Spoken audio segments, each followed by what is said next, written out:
Welcome to The Explainer. Today, we're digging into a research paper that asks a really critical question, one that every parent and teacher should be thinking about. As AI makes its way into our classrooms, are we absolutely sure it's safe for our kids?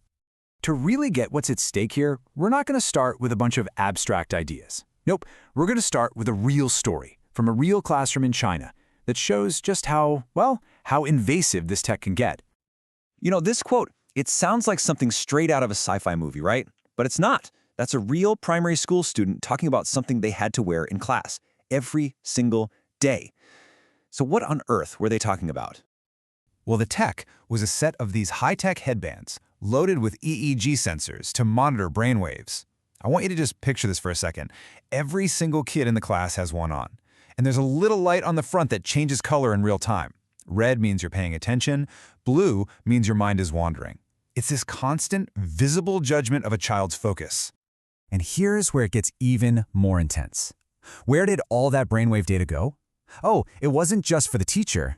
A full-on concentration report was sent to the teacher's computer and to parents' phones every 10 minutes. It created this non-stop fire hose of performance data, constantly comparing kids to each other.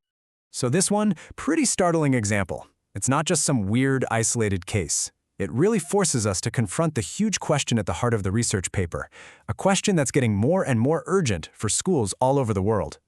And what's the paper's answer? Well, it's a resounding yes. No ambiguity at all. The researchers are basically calling for us to hit the brakes on this stuff, to pause until we can be absolutely certain that the societal, psychological, and legal risks to children are gone. So let's get specific. What are these big risks they're so worried about? The paper does a great job of breaking down the potential harm into 3 key areas, and they all center on the fundamental rights of children. The paper zeroes in on 3 fundamental rights that are immediately put in the danger zone by the unchecked use of AI in schools. So let's walk through them one by one. Okay, first up, the right to privacy.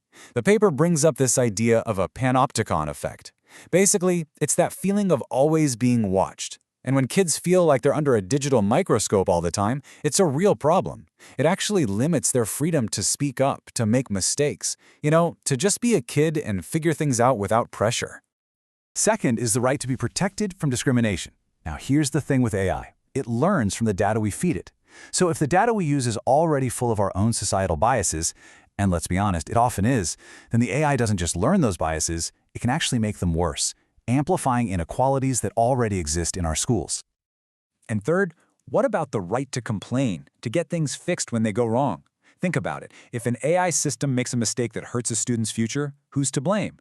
A lot of these algorithms are like a black box. We don't know exactly how they work. That makes it almost impossible to hold anyone accountable, leaving parents and kids with nowhere to turn.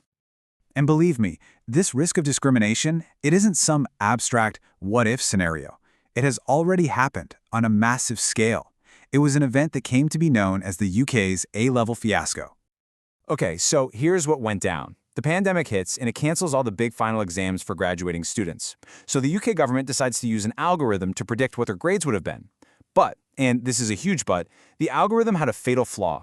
It was built to put a ton of weight on the historical performance of a student's school, way more than on the student's own individual work and merit. The result?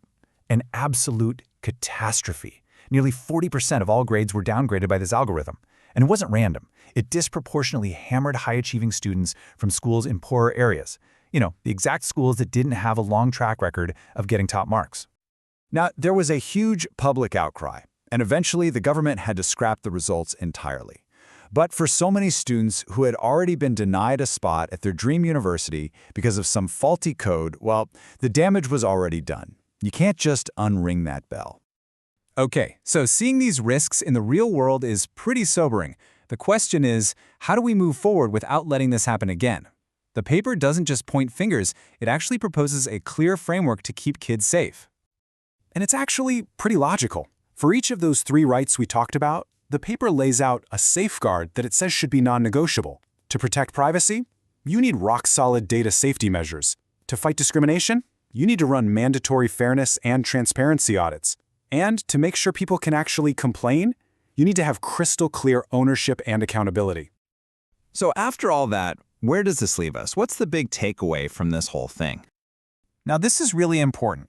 The paper isn't screaming for a total ban on AI in schools. Not at all.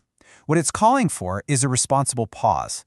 It's arguing that we need to enforce some strict limits until these essential safeguards aren't just, good ideas on a checklist, but are actually, truly, and consistently in place.